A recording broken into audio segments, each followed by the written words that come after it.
Bismillahirrahmanirrahim. Kitab Miftahul Jannah halaman 25. Bagian bawah. Wa yujma'u ma'ani hadhil aqaidi kulliha qawlu la ilaha illallah. Artinya, dan terhimpun segala makna semua kaidah ini pada ucapan la ilaha illallah, yakni tiada Tuhan selain kecuali Allah. Ya, cukup. Bismillahirrahmanirrahim. Alhamdulillahirabbil alamin. Allahumma shalli ala nuril anwar wa sirril asrar wa diryatil aghyar wa miftah ibadil yasar sayyidina wa maulana Muhammadin al-muhtar wa alihi al-athhar wa ashabil aghyar adada ni'amillahi wa ifdalihi. Subhanaka la ilma lana illa ma 'allamtana innaka antal alimul hakim. Allahumma dhakkirna ma nasina wa 'allimna ma jahilna wa la hawla wa la quwwata illa billahil 'aliyyil 'azim. Qala al-musannif rahimahullahu ta'ala wa nafa'ana bi'ulumihi fid darain amin. Jemaah sekalian rahimakumullah, assalamualaikum warahmatullahi wabarakatuh. Warahmatullahi wabarakatuh. Alhamdulillah, senantiasa kita mengucapkan pujian kepada Allah atas limpah rahmat hidayahnya. Subuh ini kita dapat melanjutkan kajian kita, mudzakarah kita, panduan kita Miftahul Jannah. Selanjutnya orang menyatakan wa yujma'u ma'ani hadhil aqaid, dan terhimpunlah segala makna kaidah-kaidah. Kaidah itu ilmu keyakinan, sudah kita bahas dari awal ya. Kulliha, semuanya terhimpun segala maknanya di dalam qaulu, dalam ucapan la ilaha illallah. Nah, ini kesimpulannya. Ya, yang kita bahas ini kesimpulan. Nah, jadi menghimpun semua itu, akidah-akidah yang kita bahas dari mulai wujud sampai mutakalimun sampai sifat jaiz bagi Allah Subhanahu wa taala. Nah, itulah lautan dari kalimat la ilaha illallah. Nah, jadi kalimat la ilaha illallah ini memang tidak ada timbangannya. Ya, tidak ada timbangan. Bagaimana mau menimbang? Ya, dia dari mulai wujud Allah sampai alam ini masuk di dalam kalimat ini. Ya, jadi maka seabdal-abdalnya zikir itu kalimat la ilaha illallah. Ya, subhanallah bagian, alhamdulillah bagian, Allahu akbar bagian. Ya, maka la ilaha illallah semuanya terhimpun di dalam. Nah, untuk lebih jelasnya saya ingatkan kembali apa yang telah dibahas kemarin. Ya, saya ingatkan. Mudah-mudahan dapat isyaratnya ini. Karena tauhid begitu, siapa yang paham isyaratnya, berat dan timbangannya. Ya, timbangannya. Seperti orang membaca bismillah, kalau paham makna bismillah, berat timbangannya. Ada juga dengan la ilaha illallah. Ya. Dari yang pertama kemarin kita bahas, pertama wujud. Ya, wujud. Ingat wujud kemarin. Wujud Allah tanpa sebab. Dia sudah ada. Ya, dia sudah ada, adanya Allah tanpa sebab. Maka Allah dikatakan wajibul wujud. Wajib adanya Allah karena keberadaannya tanpa sebab. Adapun kita ini namanya mungkinul wujud. Kenapa mungkinul wujud? Boleh ada, boleh tidak.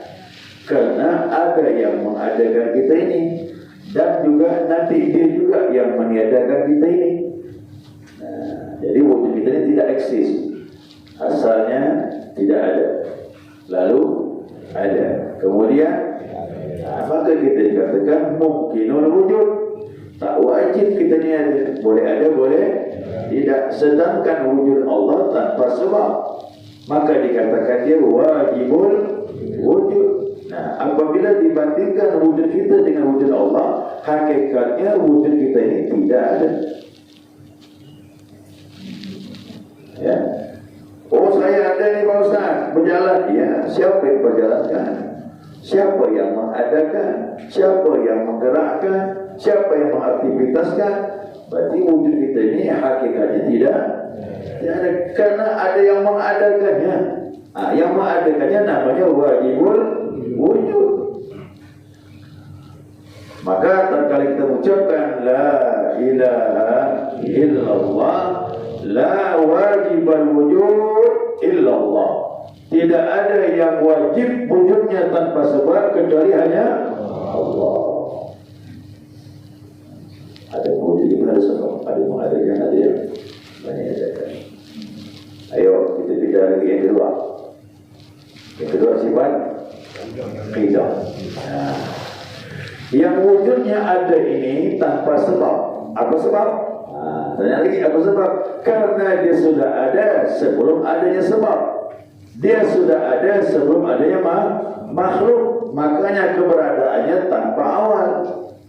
Orang bertanya, adakah wujud sesuatu sebelum Allah? Tidak ada. Karena tidak ada sesuatu sebelum Allah Subhanahu wa ta'ala.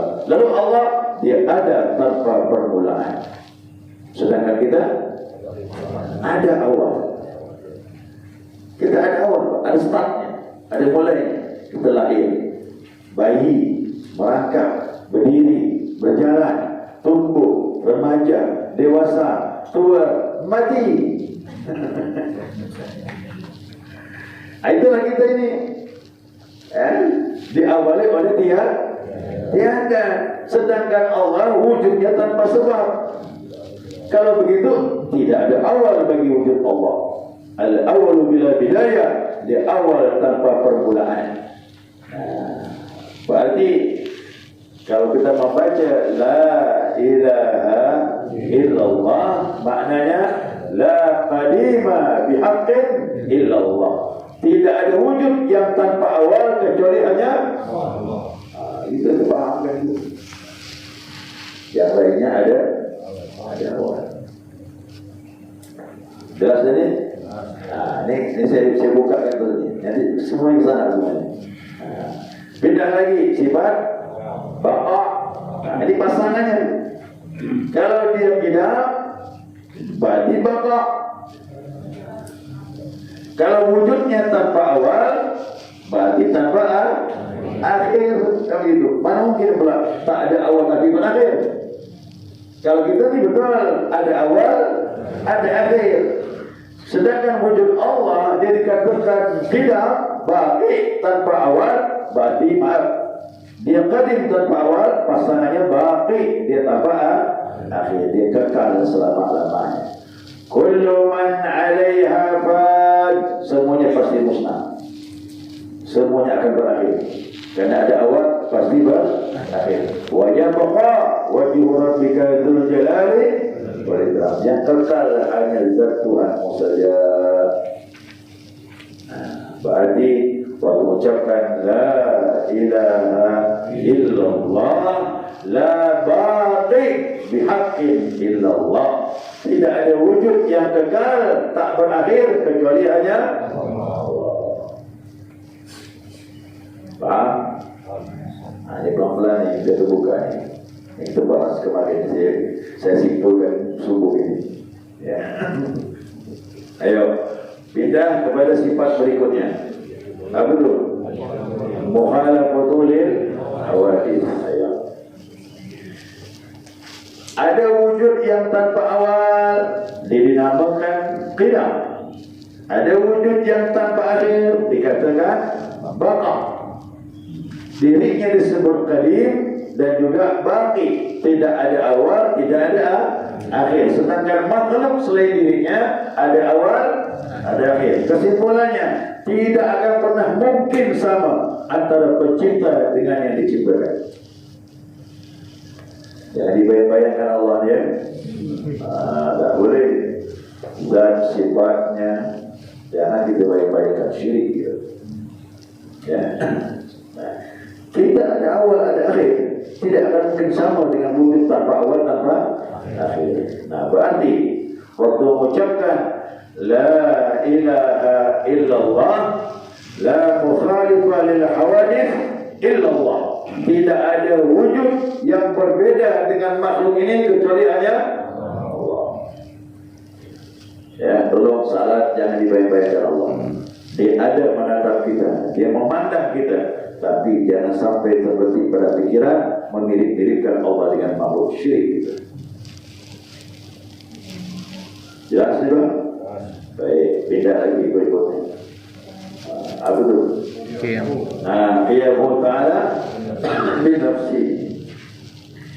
Wujud ini yang dia tanpa awal, tanpa akhir, tak sama dengan makhluk, dia eksis berdiri sendiri dan dia tak perlu bantuan siapapun. Ya. Allah menciptakan makhluk, tapi Allah tak perlu dengan makhluk. Makhluklah yang memerlukan. Kalau Allah memerlukan makhluk, berarti dia miskin. Ada hajat dengan kita ini.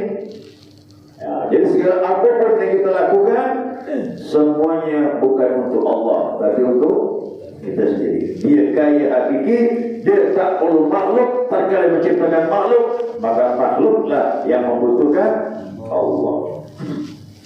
Berarti waktu menyebutkan la ilaha illallah la qa'ima binafsi bihaqqin illallah. Tidak ada wujud yang eksis berdiri sendiri, tak memerlukan selain dirinya kecuali hanya Allah. Ada pun kita ni tanpa makhluk ya tak hidup. Apa kita tanpa Allah? Bisa kita kaya tanpa makhluk? Hiduplah sendiri dalam hutan. Ya, jadi apa dalam hutan itu? Kembali asal sebenarnya di Adam alaihissalam. Jadi kita berkaya dibantu orang lain, apalagi tanpa Allah Subhanahu wa taala. Sedangkan Allah itu kaya hakiki. Ya, banyak-banyak baca ya Hayyu ya Qayyum, la ilaha illa anta ya Hayyu ya Qayyum. Kita menyebut yang maha kaya, tak pernah miskin. Walaupun kita semuanya taat, kerajaannya tak berdampak. Walaupun Allah tak berubah. Ya, yang berubah makhluk. Sudah ya?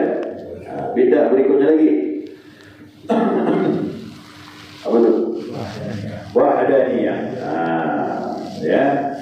Kalaulah zat yang kita sembah ini dia kaya hakiki, berarti dia tak perlu bantuan siapapun. Dengan demikian dia wajib sendirian yang mengatur alam ini. Tak boleh ada Tuhan selain Allah. Kalau ada dua Tuhan, hancur alam ini. Kemarin saya sebut Muhammad. Presiden dua orang hancur. Organisasi dua orang ketuanya hancur. Bagaimana alam ini ada Tuhan selain Allah. Begitu indah Tuhan ini, sendirian dia mengatur. 7 lapis langit, 7 petala bumi, apa yang ada di atas semuanya, sendirian dia mengatur. Tuhan yang disembah malaikat di langit, Tuhan yang disembah makhluk di muka bumi, Tuhan yang semua makhluk hidup karena dia satu Tuhan yang mengatur. Ya, maka kalau mengucapkan la ilaha illallah la wahida bihaqqin illallah, tidak ada wujud Tuhan yang hakiki sendirian kecuali hanya Allah saja. Malaikat cari Allah di langit, sama kita cari Allah juga di bumi. Ya, sama nasib. Dah jelas dah ni. Pindah lagi sifat berikut. Apa tu? Qudrat. Allah Subhanahu wa taala dia mampu mengatur seluruhnya. Dia mengadakan dan dia meniadakan. Itu sifat qudrat. Kita bagaimana? Ada sifat qudrat kita ni? Ada. Cuman asal daripada sifat qudrat Allah. Allah beri kekuatan yang sedikit pada kita ni, maka kita bisa bergerak, beraktivitas, bisa berpuasa. Namun terbatas. Kalau Allah ambil kuasa kita ini, maka kita menjadi apa? Lemah. Allah tak dikasih sifat lemah. Ada pun kita ini, dulu kita kuat, sekarang mulai lemah lagi. Kalau selesai dulu umur 17 tahun, hebat saja. Kursi pun sudah ada. Meja pun sudah ada. Tapi begitu umur 50, naik 60, 70, ada cari bongkar. Itu pinjaman itu ditarik sedikit. Jangan ngaku kuat. Siapa ngaku kuat, syirik dia. Sebenarnya kita ni lemah. Kenapa kita kuat? Allah berikan memikirkan sifat kodrat sedikit saja, kita bisa beraktivitas. Kalau Allah cabut, balik lagi Allah. Berarti seluruh alam ini bergerak, termasuk kekuatan kita ini hakikatnya milik Allah. Maka sekarang menyebut la ilaha illallah, la qadira bihaqqin illallah. Tidak ada yang maha kuasa dengan hakiki kecuali hanya Allah Subhanahu wa taala. Tidak lagi berkembang. Iradat. Ini kesimpulan ya, ini saya buka kesimpulan ya. Iradat. Segala sesuatu di alam ini tidak ada kebetulan. Semuanya berjalan dengan kehendak Allah. Termasuk kehendak kita pun tunduk di bawah kehendak Allah SWT. Tidak ada satu kebetulan, tak bergerak satu zarah kecuali dengan izin dan kehendak Allah SWT. Baik yang besar maupun yang kecil. Kita punya kehendak, ya, tapi kehendak kita takluk di bawah kehendak Allah SWT. Makanya kalau kita berhasil, berarti kehendak kita sesuai dengan kehendak Allah. Kalau tak berhasil, berarti kehendak kita tak sesuai dengan kehendak Allah. Sabarlah, pasti ada hikmahnya. Maka tatkala kita mengucapkan la ilaha illallah, la murida bihaqqin illallah, tidak ada yang berkehendak dengan hakiki kecuali hanya Allah Subhanahu wa taala. Jangan lagi terbetik di hati kebetulan syirik. Ya, apapun yang terjadi tidak ada kebetulan. Ya. Masuk sifat berikutnya, apa lagi tu? Ilmu, Masya Allah. Jadi apa yang terjadi dari awal penciptaan ini sampai akhir, masuk dalam akhirat nanti, surga, neraka, bagaimana akhirnya, berapa jumlahnya, semuanya sudah ada dalam ilmu Allah. Ilmu kita macam mana? Podiaman. Kalau Allah cabut, jahil gitu, bodoh gitu. Maka siapa mengaku bodoh, dia orang yang alim. Siapa mengaku alim, dia adalah orang yang bodoh. Begitu kata ulama. Ali bin Abi Thalib karamallahu wajhahu menyatakan, siapa mengaku alim, dia orang yang jahil. Sebenarnya kita ini jahil, maka ilmu diberi oleh Allah SWT. Jadi semua berjalan dengan ilmu Allah, termasuk ilmu kita pun milik Allah. Kenapa Nabi tahu semua kejadian? Ilmunya Allah kasih. Kalau tanpa Allah, Nabi tak tahu apa-apa. Apalagi kita bukan Nabi, ilmu sangat terbatas. Nah, segala sesuatu terjadi dalam ilmu Allah, ilmu kita pun hakikatnya milik Allah. Tatkala mengucapkan la ilaha illallah, maknanya la alima bihaqqin illallah. Tidak ada yang mengetahui dengan hakiki kecuali hanya Allah SWT. Jadi kita ngakulah, jahil lagi tidak. Ilmu ini enak pak, tak ada beban kita, tak ngaku aja. Setinggi apapun kajian kita ngaku juga hari ini. Yang alim itu hanya Allah. Orangnya pun tak masalah, kan ngaku. Oh, saya tahu alim, tak masalah aja sih. Hakikatnya alim itu milik Allah. Itu ilmu punya dia. Lanjut, apa lagi? Sifat hayat, Masya Allah. Semuanya ini hidup. Kenapa? Karena semuanya hidup, Allah maha hidup. Kalau Allah tidak maha hidup, maka alam tidak ada dan semua tidak bergerak. Berarti hakikinya sifat hayat kita ini idhafi, sandaran saja. Kalau bukan Allah maha hidup, kita mati. Kalau Allah maha hidup, kita hidup. Tapi ingat, hidupnya kita ini pun terbatas, dihidupkan dan hayat itu hakikinya punya la ilaha illallah, la hayya bihaqqin illallah. Tidak ada yang maha hidup dengan sebenar-benarnya kecuali hanya Allah. Siap-siap mati ya. Jangan nak kekal di dunia, tak boleh. Syirik gitu. Ya, siapa yang ingin hidup lama-lama syirik. Bukan tempat kita dunia ni. Kita balik kampung. Nah, balik kampung pak, siap-siap pak. Ini bukan kampung kita ni. Masjid Al-Jamaah Gang Surya bukan kampung kita. Termasuk tempat saya sepakat bukan kampung kita. Numpang kita. Nanti kita kembali. Jadi rambut yang dah putih ni tak lama kembali. Ya. Karena yang hidup tak pernah mati hanya Allah saja. Nah, itu harus paham kan memang ilmu ini. Enak ilmu ini waktu kita paham. Ya, tak ada beban seperti itu. Jalani saja. Ya, jalan saja. Terus apa lagi? Sama.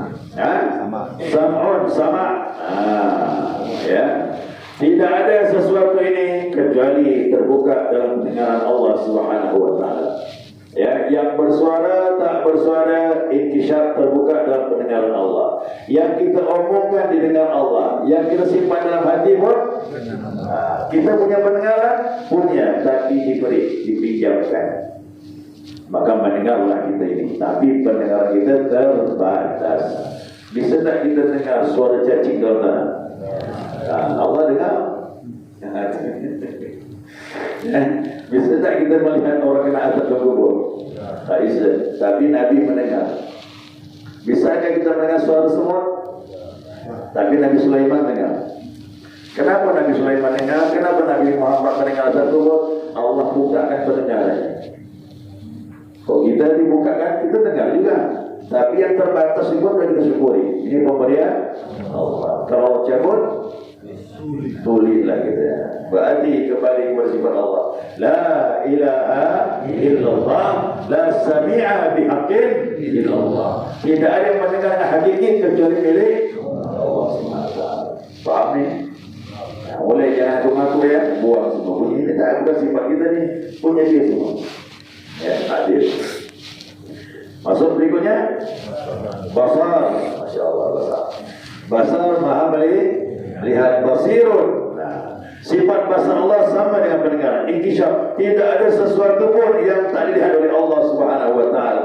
Dari awal sampai akhir, bahkan sampai akhirat pun sudah dilihat oleh Allah Subhanahu wa taala. Kita bagaimana? Kita pun melihat tapi terbatas, diberi oleh Allah. Tapi kalau Allah beri hal yang tak terbatas, bisa. Kita bisa melihat sebagaimana penglihatan para awliya. Tapi ingat, kalau menjadi kekasih Allah bisa lihat sesuatu yang orang lain tak lihat. Tapi yang terbatas ini pun kita syukuri. Alhamdulillah, bersama bisa datang ke masjid jamaah. Kalau buta, macam mana bang? Kalau Allah cabut penglihatan susah kita sampai sini. Nah, maka syukurilah cahaya penglihatan Allah beri kepada kita. Tapi penglihatan Allah tak terbatas. Kalau Allah cabut penglihatan kita, maka menjadi berarti ucapkan la ilaha illallah la basira bihaqqin. Tidak ada yang melihat dengan hakiki sebenarnya kecuali hanya milik Allah Subhanahu wa taala. Terakhir, hebat kalau ini kita ngomong. Allah Maha berbicara, kita juga bicara, tapi bicara kita dengan izin Allah. Batu itu punya bahasa, daun itu punya bahasa, apapun makhluk punya tasbih, cuma kita tak paham tasbih. Yusabbihu lahu ma fis samawati wa bertasbih kepada Allah, memuji kepada Allah yang di langit dan yang di bumi. Walakin la tafqahuna tasbihahum, akan tetapi kalian tak paham tasbih mereka. Tasbih rumput, daun, batu kita tak paham. Tapi ada bahasanya. Ya, kata ulama bilang, siapa tak paham bunyi daun pintu, berarti coba Excel. Ada bahasa tasbih kata ulama. Siapa tak faham gogongan anjing, siapa tak faham bunyi kokokan ayam, kita masuk bukan orang yang berakal.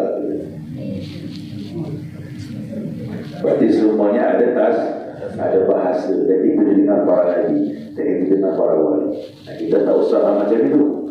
Yang penting kita faham bahasa kita. Alhamdulillah kita bisa ngomong pun ini dengan izin Allah. Kalau bukan nikmat Allah, besok kita juga tak bisa ngomong. Tapi ingat, di balik pembicaraan hati-hati lah ngomong. Saya pengimpar besok lah. Orang kadang berpikir tanya sama saya, Ustaz, kenapa impar Pak Ustaz besok? Allah yang takdir. Apa sebabnya Allah begitu? Allah lebih tahu. Kalau Allah beri dia bisa ngomong, mungkin lebih mudarat daripada kita. Makanya Allah beri dia seperti itu. Dia terjaga lisannya. Maka orang bisa lebih selamat pada akhirat. Kita ni. Makanya nikmat Allah berikan bicara ini, itu membuat pertanggungjawabannya. Nah, maka jika salah cepat istighfar. Ini ngomongin nikmat daripada Allah. Saya ini bukan siapa-siapa subuh untuk tak boleh ngomong. Apa boleh dengar? Ini nikmat ni Pak. Biasakan ulama ngomong yang benar datang dari Allah, yang salah datang dari saya, hawa nafsu itu. Bagi itu pun dia tak sadar. Ini ngomong ni pun bukan punya saya. Ini punya Allah Subhanahu Wa Taala. Hakikatnya Allah berikan, Allah gerakkan lisan kita ngomong. Berarti semua makhluk punya bahasa, tapi bahasa makhluk ini milik Allah Subhanahu Wa Taala. Itu anugerah.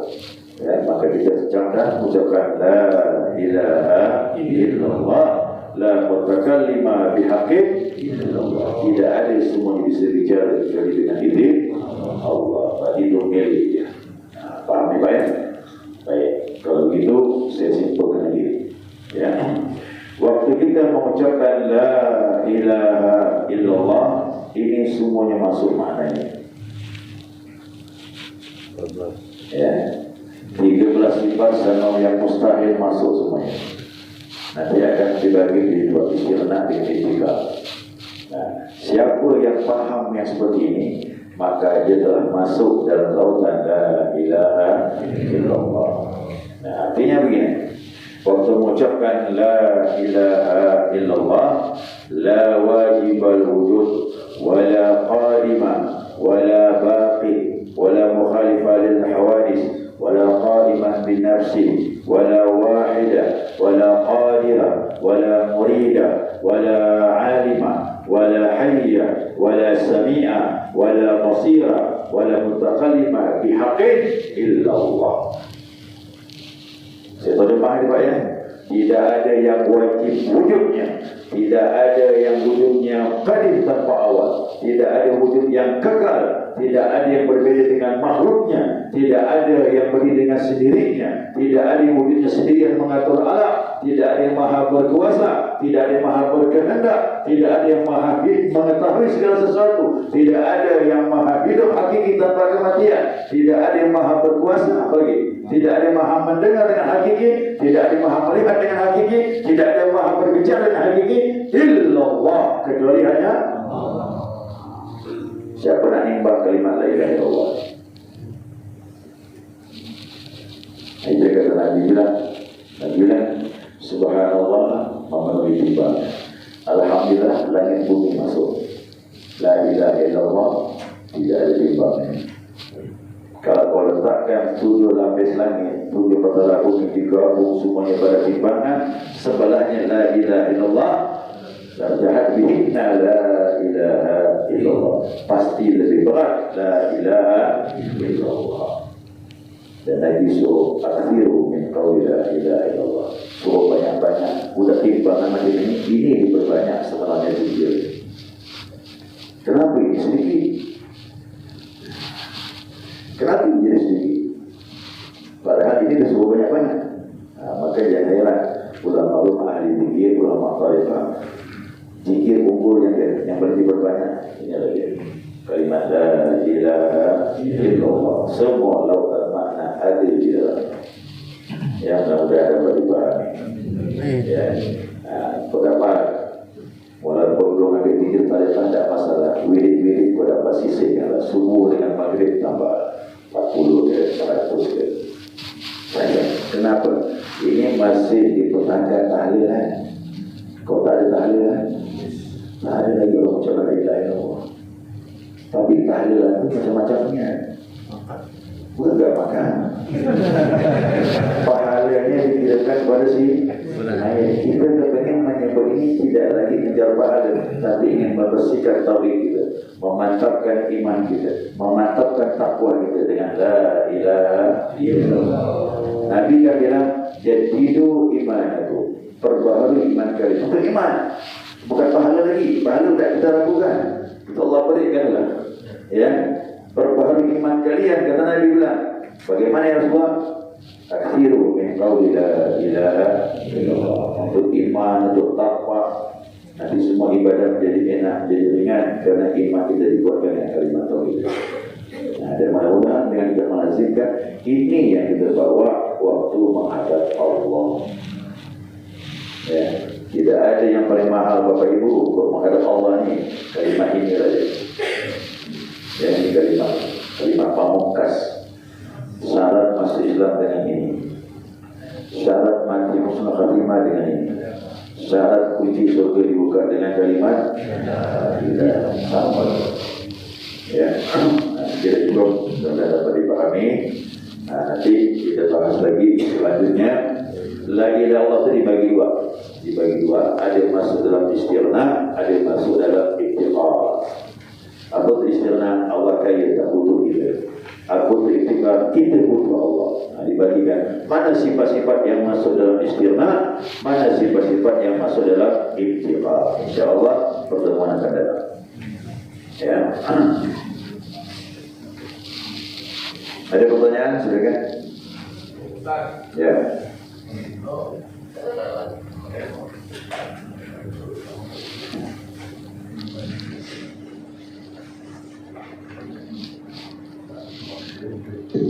Assalamualaikum warahmatullahi wabarakatuh. Mengenai Allah berkehendak, Ya. kan segala sesuatu tidak ada yang terlepas dari kehendak Allah. Ya. Kalau kita berbicara begini Pak Ustaz, katakanlah anak kita kecelakaan Pak Ustaz, ya. Ya. Orang tuanya ngomong, itulah kau tak ada pergi gitu. Itu tak ada apaan gitu. Apakah kita boleh ngomong itu Pak Ustaz? Ya. Itu menggemukkan syaitan. Omongan macam itu syaitan sehat, itu mau dinilai mencari. Syaitan bilang inilah yang mencari, banyak-banyak aku mau mencari. Jadi lambat laun orang terpengaruh dan semakin lemah dengan ketentuan kehendak Allah. Barang mudah terjadi, tak bisa kita sesali, sudah terjadi. Sudah terjadi, ingat, itu tidak kebetulan. Tabrakan dan sebagainya itu takdir. Nah, apalagi yang kita bicarakan. Jadi omong kosong jadi. Juga kau begini, kalau. Itulah yang dicari siapa? Sudah terjadi, udah. Proses saja, secara hukum, siapa yang salah, siapa yang benar. Syariat mengatur itu. Syariat mengatur siapa yang melakukan kesalahan, kezaliman, ada ininya. Tapi semuanya terjadi dengan izin Allah. Tetapi proses hukum tetap jalan, syariat. Ya, tetap jalan. Tapi kalau kita mau memaafkan lebih hebat lagi. Mampu tak? Ada kemungkinan. Ada orang menempuh dengan jalur hukum, anaknya ditabrak jalur hukum, tapi tanpa dendam, Pak, ya. Kita serahkan kepada hukum yang berlaku. Kalau hukum Islam pun ada hukum saling adil. Ya, kita melukai orang lain dan sebagainya, ada ketentuan hukumnya. Tapi yang lebih terbaik kata Nabi, kau memaafkannya. Pertanyaannya, mampu tak? Saya makan langsung nih, Pak. Seseorang anaknya main di jalan, ditabrak orang. Kawan dekat saya sudah meninggal. Saya yang marah. Ya, waktu itu umur saya masih 30 lebih, Pak. Masih lagi panas-panasnya tuh kan. Diambil anaknya, bawa pulang. Pak, kata dia, mohon maaf, anak saya ini main di jalan, dia yang salah, katanya. Anak boleh yang salah. Saya gitu, apa itu ini?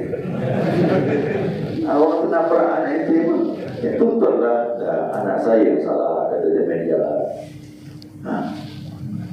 Kuat tak macam itu? Allah sayang orang macam ni, cuma mampu nak kan? Jadi kata Nabi, siapa yang mau surga, ini siapa yang mau surga? Kata Nabi bilang, wa ya'fu amman zalama. Salah satu, ada 3 siapa yang mau surga. Siapa mau surga 3 macam kata Nabi. Salah satunya wa ya'fu amman zalama, memaafkan orang yang pernah menzalimi.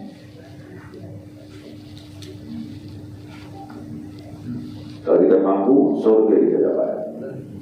Kalau kita tak mampu, proses jalur hukum tak masalah, pun tak salah. Syariat mengatur itu. Terserah jamaah tempuh jalur hukum, silakan. Memaafkan, surga kita dapat. Tapi semua terjadi dengan izin. Itulah nama hidup. Ada ujian dan sebagainya. Saya mandang langsung mah, saya yang bawa.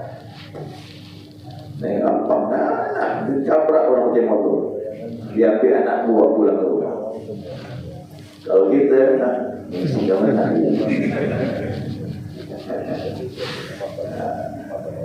Nah, itulah namanya Nabi SAW. Beliau dizalimi, intimidasi, fitnah, tetap tegar beliau. Memang begitu, para Nabi itu dipersiapkan kuat. Bukan kuat fisiknya, kuat batinnya. Nah, makanya kita tak mampu macam Nabi. Tapi kata Nabi, orang yang diuji sesuai dengan imannya. Ya, apapun yang terjadi ini ketentuan Allah, di situ ada ujian iman. Babasyiris sabirin, beri berita gembira orang yang sabar.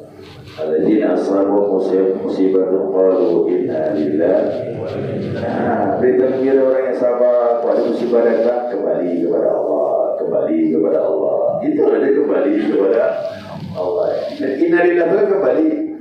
Ini tidak selama ini orang meninggal ya. Saya kawan jatuh inna lillahi wa marah dia. Aku belum meninggal gitu.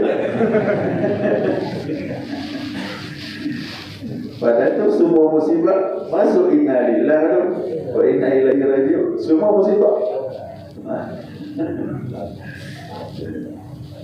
Ya sekiranya ya. Jadi kalau ada orang meninggal dan sebagainya, jangan lagi ngomong masalah penyakit Pak. Tak ada manfaatnya. Ya tak ada manfaat. Ngomong kosong dah. Cuba ke sini. Ayo dah. Syaitan tambah gemuk, kita pun tak ada manfaat ngomong itu. Oh, dah terjadi.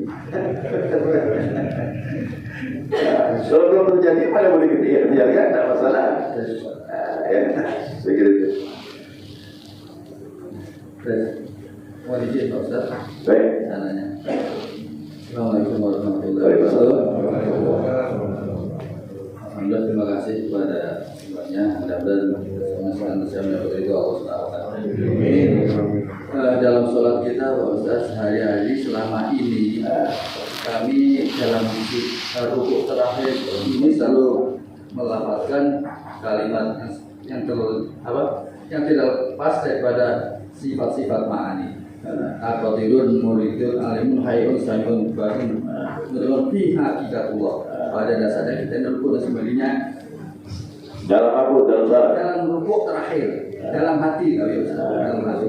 Apakah itu kira-kira bisa kita laksanakan atau bagaimana? Karena selama ini itulah yang saya laksanakan. Kali ini pun saya bukan dapat daripada itu.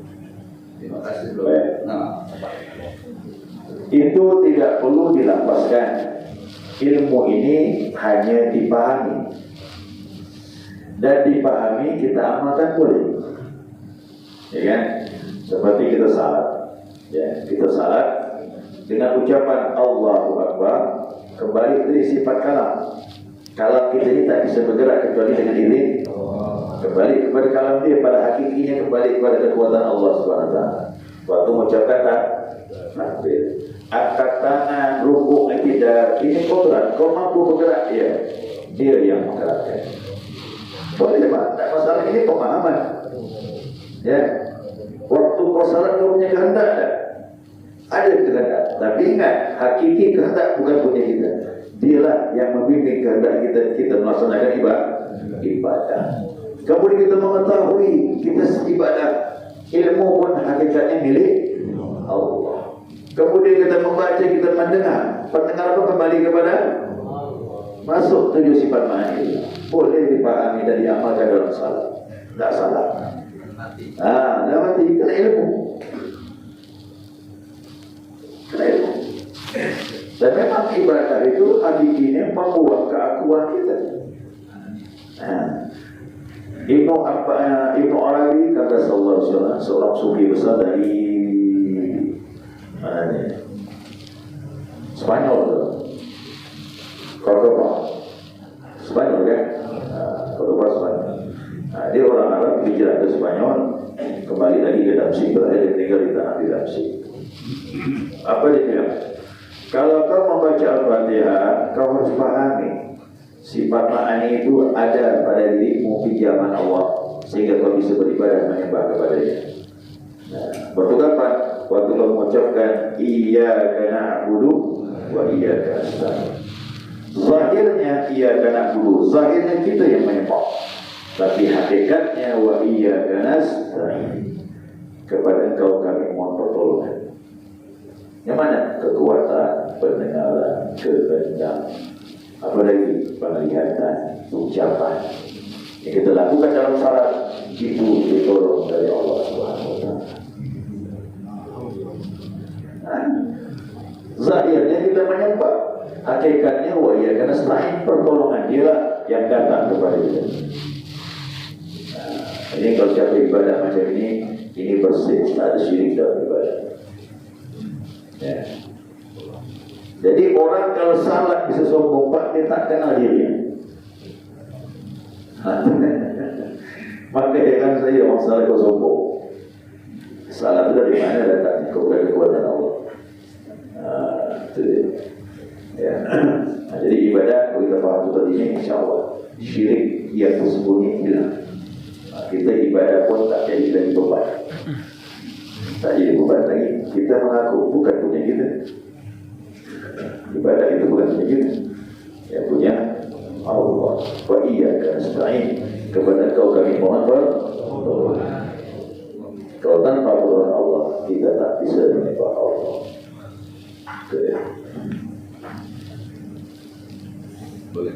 Boleh. Ya. Selamat.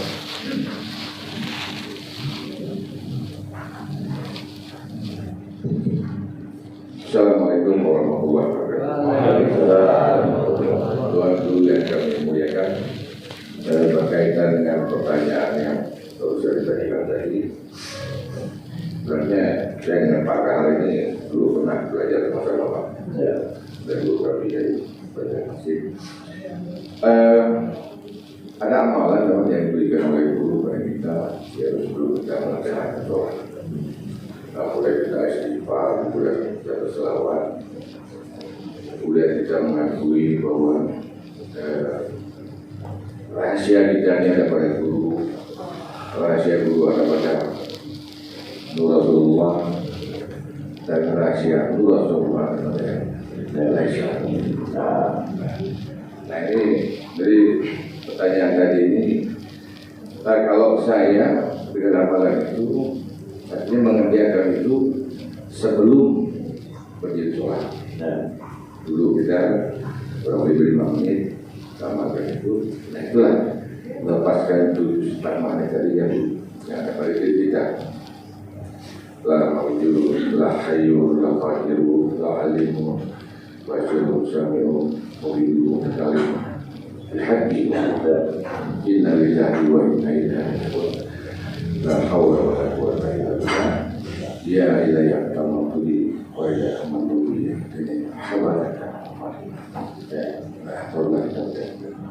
Yang kita rasakan dengar pada saat itu bahwa sebenarnya kita ini tiada Allah.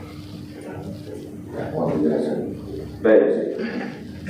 Ilmu itu sama dari jawab, ada untuk pemahaman saja. Dan tidak boleh diungkapkan yang kalimat-kalimat nanti makan waktu panjang. Sebelum takbir banyak tuh bacaannya. Ya, Sebelum Pak. Ya, sebelum. Sediakan waktu kurang lebih 5 menit. Bagi orang yang memahami ilmu ini diterapkan sekalipun dia salat langsung angkat takbir. Ya, walaupun tak ucapkan usalli tak masalah. Usalli itu sunnah saja. Lafaz itu sunnah saja. Tapi intinya takbir. Dan yang kedua, sifat Allah tidak ada pada kita. Kita ini cuma menerima asal pengaruh sifat Allah. Itu yang mari pahami. Kita tidak memiliki sifat Allah. Hakikatnya sifat kita ini tidak ada. Kenapa ada asal pengaruh sifat itu nampak pada diri kita? Itu yang benar. Nah, makanya siapa yang mengaku maka dia syirik. Yang ada pada kita ini bukan punya kita. Itu milik Allah Subhanahu wa taala. Nah, kenapa kita bisa ngomong itu asal pengaruh daripada sifat kalam? Kenapa kita bisa melihat itu asal pengaruh daripada sifat basarnya Allah? Kenapa kita bisa mendengar itu pengaruh asal daripada sifat sama dan semuanya seperti itu? Tujuh sifat ma'ani ada pengaruhnya pada diri kita. Bukan sifat kita, bukan. Tapi pengaruh sifat Allah. Apabila kita mendengar, kita melihat dan sebagainya. Nah, jadi kemudian kalau sering terpaham seperti ini, langsung takbir saja. Allah, udah. Lepaskan kesalahan sebenarnya. Kita la haula wala, tidak ada kekuatan upaya, kita tak punya apa-apa. Kembalikan kepada pemilik. Salat itu begitu. Siapa yang salat, serahkan semua kembali kepada Allah, maka dia lepas daripada syirik khafi, syirik yang tersebut. Nah, ini syirik ini yang boleh buang ni Pak sekarang. Bukan syiriknya Pak Batuk, tak ada lagi dah. Ini Pak Batuk tak ada lagi. Pohon-pohon tak ada lagi dah. Jadi kita ini syirik dengan diri sendiri. Nah, itu dia. Dasarnya mana? Surah Al-Kahfi. Ya, surah Al-Kahfi yang terakhir sekali. Wa man kana yuridu rabbih falyamal amalan shalihan wa la yusyrik bi ibadati rabbih.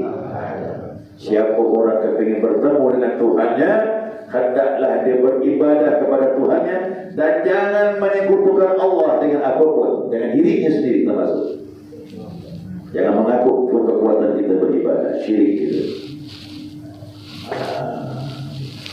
Jadi syirik khafi ini yang mau dibuang, dibongkar. Makanya orang kalau paham ini enak ibadah ke enteng, dia tak merasa capek. Kenapa? Lepas kekuatan takutnya kita.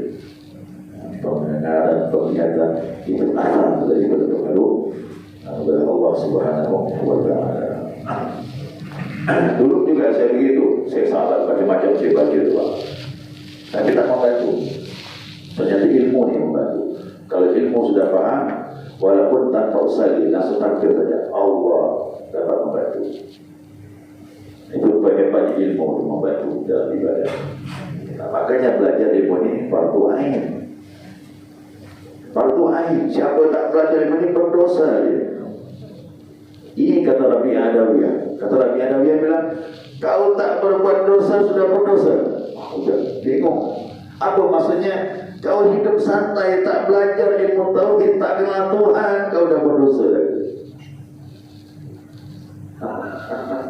Itu namanya kita telah berbuat dosa tanpa berbuat. Apa maknanya? Tak kenal Tuhan, tak belajar ilmu tauhid. Nah, padahal menyembah itu syaratnya apa? Kenal Tuhan. Kan liya'budu diartikan liya'rifun, kata Abdullah bin Abbas. Abdullah bin Abbas ini kan adik sepupu Nabi Muhammad SAW. Ditanya dia, wa ma khalaqtul jinna wal insa illa liya'budun. Kita itu suruh nyembah. Apa maknanya? Liya'budun, liya'rifun, kata dia. Menyembah kau kenal yang kau sembah, kata dia. Nah, ini tahu. Macam mana kita nyembah orang yang tak kita kenal? Kita jamaah mau dah beri penghormatan sama orang yang tak kita kenal. Ada orang datang, kita ini orang asing, tak kenal, suruh hormat sama dia. Hambar, lemah. Siapa dari kita hormat? Siapa dia ni? Tapi kalau kita kenal sama dia, tegak kita. Oh, semangat kita menghormat dia. Kenapa? Kita kenal. Makanya orang salah terlemah. Kenapa? Tak kenal ini sebab. Cepat selesai ya. Tapi kalau kita kenal Allah, kita menyembahnya semangat kok. Itu syaratnya tauhid ini. Tauhid ini kenallah Tuhan. Imam Ghazali bilang, kenal Tuhan sebelum menyembah. Itu dulu zaman Nabi kenal Allah baru menyembah. Kalau kita sekarang tak bisa lagi sama-sama menyembah, belajar mengenal Tuhan. Nah gitu, kan gitu. Kita kan menyembah baru tahu dan kita menyembah Allah ni. Nah sekarang belajar ini sambil kenal Tuhan, belajar. Nah, mudah-mudahan kita kenal Allah. Ya, insyaAllah. Ini belum selesai ya Pak ya? Belum nih, di istilahnya, dibagi-bagi. Nah, itu ulama sudah mengatur. Kita ikut saja, ulama ini ahli dan kita ikut saja. InsyaAllah kita dapat manfaat. Ya, subhanakallahumma wa bihamdika, asyhadu an